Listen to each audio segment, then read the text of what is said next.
Lily Madwhip, Must Die, Chapter 23. Patching things up. Wakey, wakey, hands off, snakey. Oh, my head hurts. It feels like someone sawed open the top of my skull, scooped my meatball brain out with a super-sized ice cream scoop, then emptied a bag of marbles into the hole. I think about rattling it around to see if I can hear the marbles, but a sharp pain in my neck says, "Let's not do that, okay?" Okay, neck. The floor is uneven and cold. It's the kind of cold that makes you question whether it's wet or not. It's not. Wet, that is, just cold. Probably because it's made of smooth, black, and white marbled stone. It's all I can see because my cheek is pressed to it and my vision is blurry. Someone kicks me. It's not hard. It's more like a nudge, like when I'd fall asleep in the car on a long road trip and Mom and Dad would tell Roger to wake me up. He'd poke me in the side with one of his bony fingers, try to get it right between two ribs, and see how deep he could push before I'd yelp. You know, for someone who sees things before they happen, you sure don't seem to see things coming very much. I recognize Ono's voice. Get up. I'm comfortable like this, I lie to her. Another familiar voice speaks up. Leave her be. Samael. The floor is cold, but it's my back that gets goosebumps when I realize he's in the room. I get my hands under me and lift myself up, trying to be quick and actiony about it, but I feel like I'm lifting a sack of lead potatoes. My elbows wiggle, each one thinking if the other gives up, it's giving up too. But neither elbow gives up, because my head is still connected to them both, even if it's now just a marble bag, and those marbles have got some determination not to let the elbows collapse and send the lead potato sack back to the ground below. Look at her. She's bleeding, Samael says with a tone of disappointment. Fetch a flesh stitcher. We can't have her dying on us now, can we? I mean, they can. It's completely within the scope of what I would expect them to do. Rip out my nails. Check super glue my butt cheeks together. Check. Let me bleed out on the floor. Check and double check. As I sit back on my knees, I finally get a look at where I am. No surprise, the room looks like something out of a Dungeons and Dragons campaign. Roger played Dungeons and Dragons with his bandmates, Skeeter and Dustin and some other guy from their school. I think his name was Larry or Daryl or some other name with an L, an A, two R's, and a Y. They let me watch them play once in the garage, by which I mean that I snuck into the garage while Roger was meeting the pizza guy at the front door, and Skeeter and Dustin let me hide under my dad's workbench and listen to them play without Roger knowing I was there. I remember Roger pretended to be a dwarf, but instead of working in a mine, he would kill goblins with a big axe like a lumberjack. Ono is standing right over me, looming. Does she always do this? She asks, turning to her father.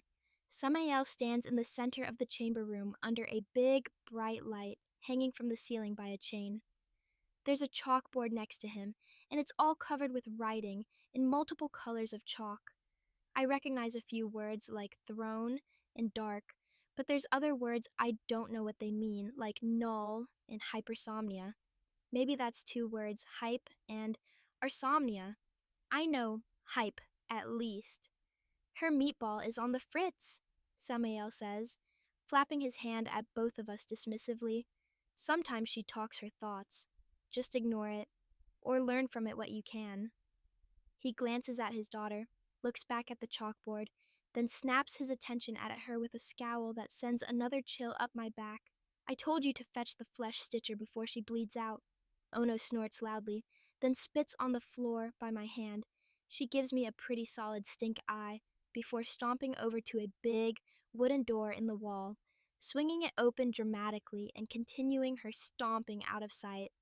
I try not to laugh because I'm in mortal peril, as they say, but the way she stomps is so silly to me. She's got no shoes or boots or even slippers on, so her stomps are just loud slaps of her feet against the cold, stone floor. Once she leaves, Samael puts down the piece of green chalk he was holding and comes over to me. My whole body prickles as he approaches, like I'm a porcupine, and anything, I guess. Porcupines don't discriminate. I anticipate him gouging out one of my eyes, preferably my left, since I can't wink with my right eye, so I'd rather not lose that one. Instead, he holds his hand out to me like someone does when they're offering to help you to your feet. Stand up, he says almost kindly. Almost. I stand up. I don't take his hand to do it because he was probably going to rip my arm out of my socket if I did. He's going to kill me. That's the plan. Except it wasn't supposed to be me. It was supposed to be the other me. And now she's going to get to live my life, even though she's just a pile of dirt that I blew on and brought to life. The evil angel, in his flashy white business suit, looks me over. I look him over in return. I think about how he was literally me just a few hours ago. Nobody molded him out of dirt. He essentially ripped himself out of my brain and made himself out of my blood. I think. That's how it appeared when he appeared. He was all bloody. Then he got all twisted and bendy, just like his daughter Ono can do. And now he's this clean shaven, nasty eyed angel with slicked back blonde hair and sharp, fangy teeth. That's not very nice, he says, pouting his lips out. Stop listening in on my brain thoughts. He reaches for me. I flinch, ready to be scalped, but he just peels my Rambo bandana off my head and looks at it with a smirk. This thing smells like Duma, he chuckles, flapping it like a hanky. I snatch it back from him and pull it down over my hair. Don't touch my Rambo bandana. But I'm flustered by him acting all casual about things. Why do bad guys always act all smug? If I were a bad guy, I'd be constantly stressed, worrying that someone like Pashar is going to show up and smash me flat as a pancake. I guess villaindom is less stressful when you're all powerful, or at least think you are. Delusional. Delusional's a good word for it. He's not smug, he's crazy. Samael is unfazed by my aggressive Rambana snatching. He goes back to his chalkboard, picks up a blue piece of chalk, and starts doodling little stick people in the lower right corner. Look, Lily, he says like we're just old friends hanging out after school. These are you and Duma and Pashar and his army, coming to try to stop me. He twists his neck to grin at me with crazy eyes. I see everything here. The veil is as transparent to me as the air you breathe. What are you talking about? I snap at him. The Rambana slips over my eyes and I quickly adjust it, tucking it behind my ears so it doesn't slide down again. Stop you from doing what? I don't understand why all this is even happening. Why do you want to kill me? Samael sputters and drops his chalk on the floor. It breaks in half, like all chalk does. He doesn't notice. He seems more upset at what I just said. He puts a hand to his forehead and shakes his head in disbelief. I don't want to kill you. Who put that notion in your noggin? Was it Duma? I don't respond. He's lying. He's trying to get me to drop my guard so that when he rips some part of me off, I'm surprised. I'm going to be so not surprised when he does it, though, that it's going to totally ruin everything for him. He doesn't wait more than a second before going off some more. I don't. What benefit would there be to killing you? I don't understand. You think I hate you? He seems genuinely flustered. I squint at him, because squinting shows you're not falling for their tricks. It also makes things harder to see, especially in a dark Dungeons and Dragons chamber, so I don't squint for too long. Samael finally seems to collect himself. He closes his eyes, shakes his jazz hands, and takes 2 deep breaths. Look, he says calmly, I know we've had our differences in the past.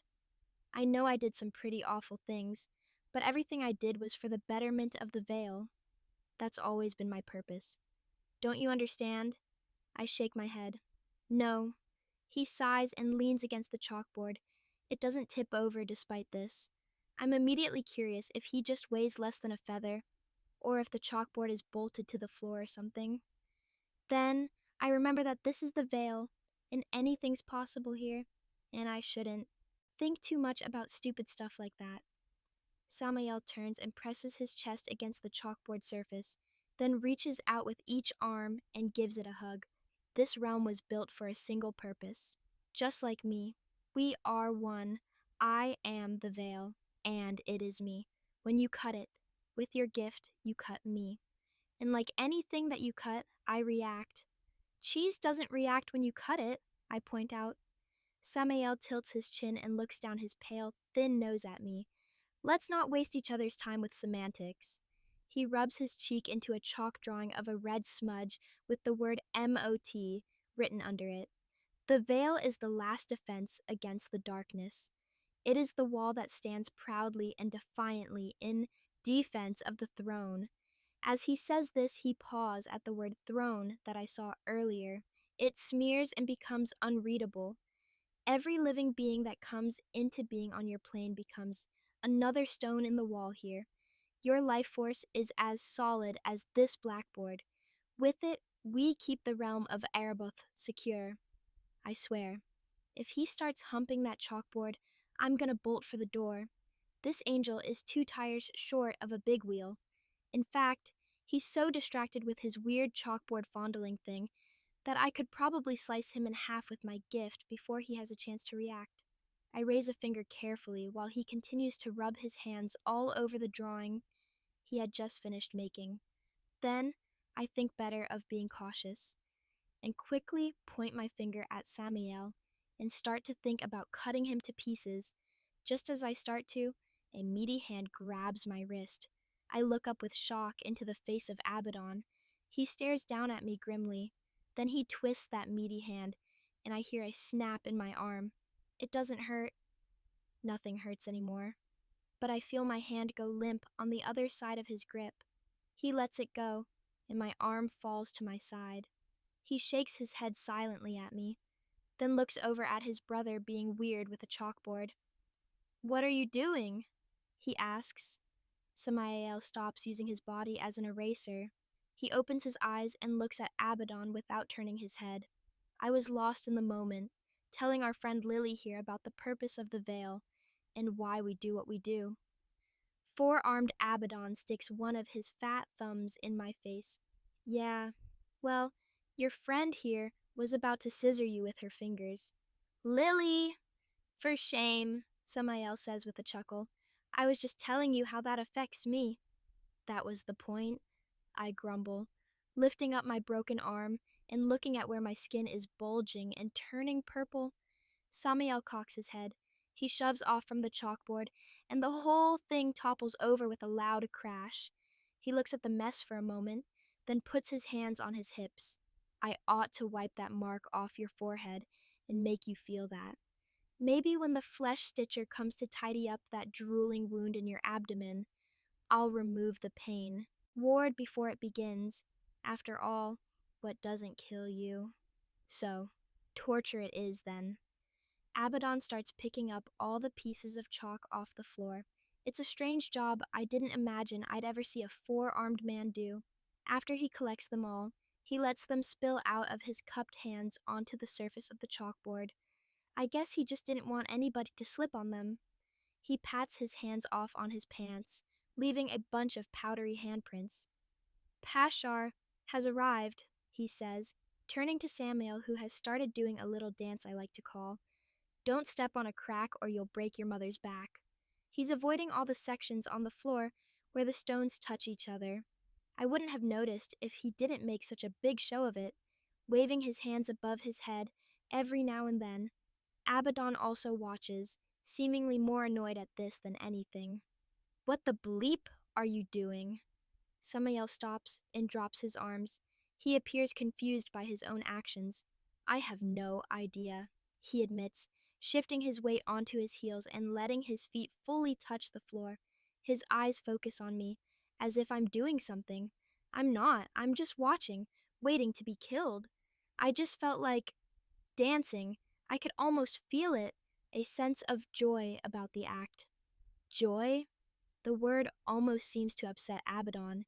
He rapid-fire twitches, like he's fighting an urge to move in 2 different directions. "Yes, brother, joy. Gaudium. Freud. An overwhelming sense of happiness." This weird conversation is interrupted by a loud cough from behind me. Ono walks in, hacking like this kid I met in summer camp back when I was 7, named Gordon. Gordon had real bad allergies and had to use an inhaler to help him breathe.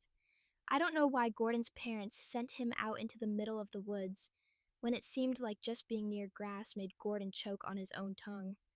I wonder if Ono has allergies. I should make a peanut and just chuck it at her, see if it kills her. There's a person with Ono. They're covered in black, drapey clothing like you wear to a funeral service. Their head is even covered by a thick black veil. All I can see are their hands and chin. Their skin is a sickly gray and covered with those dirty looking spots old people get. It's like a walking corpse dressed like a mourner. I get chills watching it approach me. This must be the flesh stitcher Samael asked for. Ah, look at my lovely Draugr, says Samael with a smile. He touches the gray person on their exposed chin, causing them to flinch as if they got zapped by static electricity. Samael ignores this reaction and takes the being by the chin again, then turns it in my direction.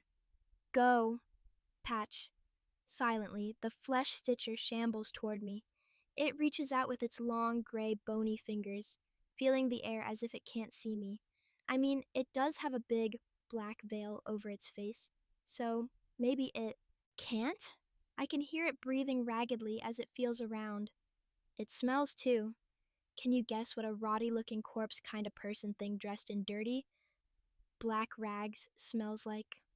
Oddly enough, it smells like the attic in my Nana's old house, like a bunch of mice pooped in a box and then tried to bury it in dust. I carefully, quietly, lean away from the flesh stitcher's hands. So my arm is broken, so my tummy is leaking. They're just going to kill me anyway. I don't want to get manhandled by a walking corpse before I do, just so I'm all in one piece before Samael rips me apart. Wait, wait, wait! Samael marches over and gets between me and the stitcher. He looms over me, licks his thumb, grabs the back of my head, and starts jamming his thumb into my forehead and rubbing it around. After a moment, it starts to hurt. Then I realize I'm actually feeling pain in several areas. My stomach is burning like it's on fire, and every now and then there's a flare-up of intense, stinging pain. Meanwhile, my arm starts throbbing with a dull ache that quickly becomes a screaming pain. No, wait, I'm the one screaming. That's better. Samael chuckles as he finishes rubbing the rune off my forehead. Now you can stitch her up. And with that, he marches back over to his chalkboard, writes it, then turns to watch the show. The flesh stitcher lashes its hand out and grabs me by the wrist on my broken arm. Its other hand clamps over my open mouth. I immediately regret this. My tongue accidentally runs across the palm of the stitcher's hand, and I can taste the rot on its skin. My nostrils are full of the awful mouse poo dust bull stink. I choke on it. I'm still screaming, but it's into the stitcher's nasty hand, so it comes out all muffled, except in my head. Then the pain really ramps up. It's an 18 on a scale of 10. I can feel the bones in my arm shifting under my skin and muscle, moving back into place. Once the two sections grind against each other, the whole thing heats up like a cast iron stove. I would probably smell my meat burning if I wasn't in the middle of snorting the stink off the stitcher's hand. Then, my guts start rearranging themselves in my stomach. I swear, I can feel stuff slithering around inside me like worms. Is this what happened to Nasty Lonax? That guy with the flip-top head full of worms? Did they stitch him full of worms, and now they're doing the same to me? Ono is watching with utter delight on her ugly face. Samael treats the whole ordeal like a scientist looking under a microscope at a fungus colony he found on an old bag of oranges someone put away in the wrong place after getting home from the grocery store 5 weeks ago. Abaddon doesn't watch. He looks away, not at anything in particular, just not at me. It feels like forever. My eyes are stinging with tears, but not as bad as the stinging everywhere else. It's like a billion bees. Not even when Tony, the child stabber, rubbed speed stick on my scraped up knees did it hurt this bad. Or later, when he stabbed me. I've heard people say that some pain is so bad you want to pass out, and I think this must be what they meant. The fire is in my arm, my legs, my tummy, even my head, and then it stops.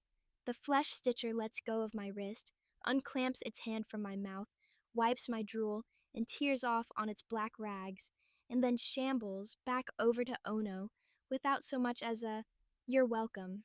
"Thank you," Samael says for me. He nods to Ono and the stitcher. "Please escort it to the Narvik door." Ono's face scrunches up with disappointment. "That's it?" she asks her father. "Shouldn't we keep it on hand for after you have your fun?" I don't like the way she says fun. Samael ruffles her greasy black hair. I imagine the sensation isn't pleasant for either of them. "The fun is already over, little one. The family has arrived. Take it to the Narvik door.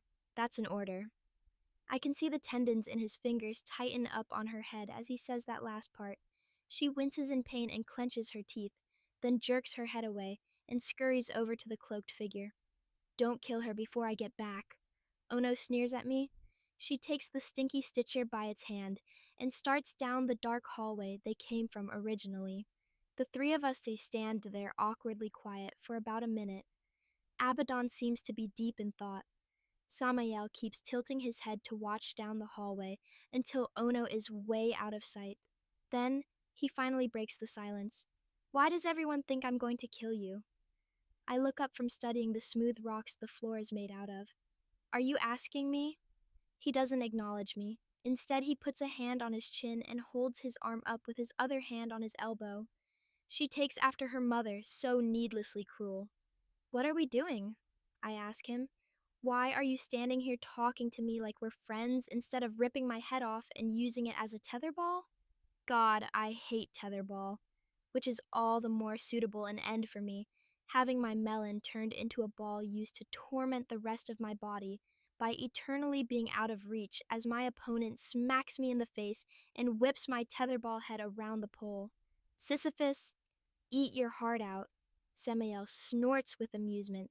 He gestures at the smudged chalkboard that's totally unreadable now. "This again with the killing." "Why would I kill you?" "Because of you. I've been reborn. I have risen, made whole from the flesh and blood of our greatest weapon." He shouts this to the ceiling, raising a fist like a triumphant ringmaster at a circus show.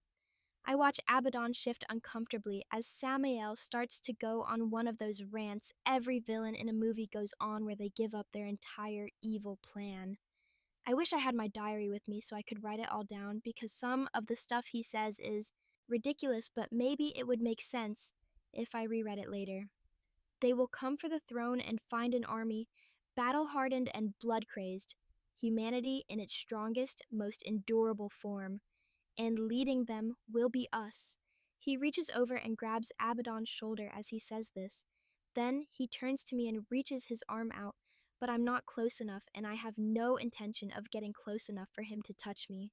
Instead, he just points at me. "You! You're the knife. But I am the sword." He looks down at his own hand and acts like he's chopping wood with it. "The sword that cuts the veil." He grins maniacally. "The sword that slays the darkness."